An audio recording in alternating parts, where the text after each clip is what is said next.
Padres fans, we got some massive decisions that the Friars are going to need to make that I want to talk about. I want to hear from you guys. I want to share my vents and opinions, and I want to see if we can't all play fantasy GM. What's going on, everyone? Christian Pedersen, welcome you back to another episode of Padres Digest. Thank you very much for tuning in.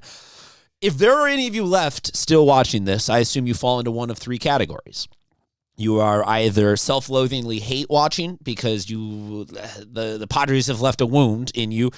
This is an autoplay after another video, which, hey, welcome. Or you're a cat smashing a keyboard or a baby or something and you wound up here. Either way, happy to have all of you along. If you want to drop a comment, I'm looking forward to it because I want to talk with you guys. And let's work through this offseason together. And as always, if you want to accidentally hit that subscribe button, no objections from me. We got to talk about this. Now that the season is over, here are the free agents, and this is a lot of massive decisions. This is not just an offensive free agency year. This is not just a pitching year. This is a holistically, not saying that the whole blueprint is up for negotiation, but a fair amount of big pieces are. And over this offseason, I'm going to talk about probably a zillion different ways of fixing or tweaking or whatever you want to say about the team. And one of you guys dropped a comment about getting rid of Jake Cronenworth, and there's some other very viable discussions to talk about. But this video is going to be singularly on working our way through the actual free agents that we see here. Setting the table for all of this, I want you guys to keep in mind that obviously we don't know every single thing about the Seidler new ownership group, but we have also heard enough to know that they are probably most likely not going to be just willy-nilly cash splashing to try and keep pace with the Dodgers the way that Peter Seidler was. So looking at that, with that in mind, here's the season that we just ended. Payroll for the San Diego Padres at the end of getting swept 2 out of 3 games in the wild card round was $215 million. What we have for next year's salary without any of the free agents, and there was a long list. I will get back to it so that you guys can keep that in mind. But $194 million already committed to the existing returning player. That's $194 million is committed to the 17 players that are coming back. So we need that $194 million that you see right there. It is not even a complete MLB roster. So if you want to return to last year's squad's value, you got $20 million. And you need to re-sign 7 of these guys. I know that's not exactly how it works, but given that most likely we are not talking about them being able to be oh, hey, can all of you guys take a fat internal discount? And that I don't want to necessarily confuse this video by saying, well, if we get rid of Xander, that clears this, or if we get rid of Jake, that clears that. Divine Sports Gospel is tweeting about you Darvish retiring and saying, okay, there's other videos to talk about, other hypotheticals. I just want to go down this and maybe looking at all this, rate who you guys and who we and who I think are the keys to if we got to go after somebody this season.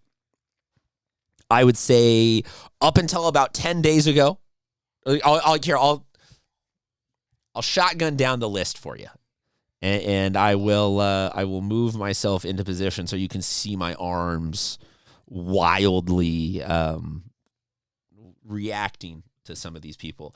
I'll give them my thumbs up or thumbs down, but yeah, until 10 days ago, I was an absolute Luis Arraez stan. You can talk to everybody in every group chat that I have been a part of. Even my ghostwriter, Curtis, has been counseling me against Luis Arraez all season. And then, the 1 through 3 didn't work. We've still got Manny and Fernando stuck there. So either we're going to move Arraez down or his productivity just isn't the right productivity because the Padres need pop. And also his 2 times against Dansby Swanson, he just didn't run the damn ball. I don't know. I'm salty about that shirt, but I think Luis Arraez let him go chase a bag. Same with Dylan Cease. He is now. I honored my promise that if he threw a good game in the playoffs, I'd make him the backdrop. So maybe Cease remains the backdrop well past him being a Padre, but I see no scenario in which he's going to be like, this is one of the ones where I was talking about a guy taking a fat discount and being like, oh yeah, man, I love the vibes here. I wanted 25 a year, but I'll sign for 3 a year. No, okay. Let him go chase his bag. I look forward to hitting 9 home runs off of him in the playoffs in the future. Robert Suarez, he's got a player option. He is expensive. He is in his mid 30s. He is a closer who had the yips for a couple days this year, but is really good. I think that Suarez, it seems like everything I have read wants to at least see what's out there, which, okay, cool. I think that we get something done with. I think there's a high probability that Suarez will engage the Padres in a discussion. Now, if Mason Miller and Morejon are waiting 2 and 3 behind him, and the plan is not to move Miller into the starting rotation, but leave him in the bullpen, then okay, maybe Robert Suarez as a 36-year-old closer isn't the dude anymore. But I still think like I give him more of a thumbs up than a thumbs down in terms of my wanting to bring him back. Michael King, mutual option. This one is confusing and hard because based off of the year that King had, his stats were good, but he didn't pitch a ton, and he hasn't pitched a ton since becoming a starter. So I don't think he's going to move back to a bullpen and be like, oh, it didn't work out. I think King wants to be a starter. I think King wants to make starter money. I think King can make starter money, but I will be curious on this season if it was enough of a sample size in one direction or the other for teams to entertain it, or if this ends up being something where like, he takes the mutual option this year to go get a huger bag next year. I don't know if huger is a word. The wife is probably cringing in the background being in elementary school listening to my language. But I say King's a yes. I think we go after him. I would say you can jettison a fair amount of this, go after King, make King, Pivetta, Musgrove, Darvish, maybe Miller. If we keep King, we don't have a massive drop-off, and I think he can be the one star.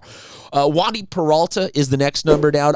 I give him a thumb sideways for just not caring enough about whether or not he takes that player option. If he wants to come back and be part of the Padres, great. I appreciate him in the bullpen. I love him in the bullpen. I don't think in the era that we live in that it's like he's this golden goose of a lefty. So to me, if we're in this, like we got to squeeze every last dime that we can, maybe we let Wandy, he didn't take his player option. Sorry, man. Instead of paying you 1.1, we're going to go with league minimum for someone from the minors. Maybe. Ramon Laureano, club option. If they don't read everything about my body language, 2 thumbs up. If they don't take the player option on Ramon Laureano, the only video that I am going to make repeatedly over and over and over again is reminding the Padres how bad they did by not re-signing him. He would be fantastic. Whether or not he's the long-term option or Terso or something like that comes up, I don't know. I don't care. But keep Ramon here. He is going to be a good option for us next year.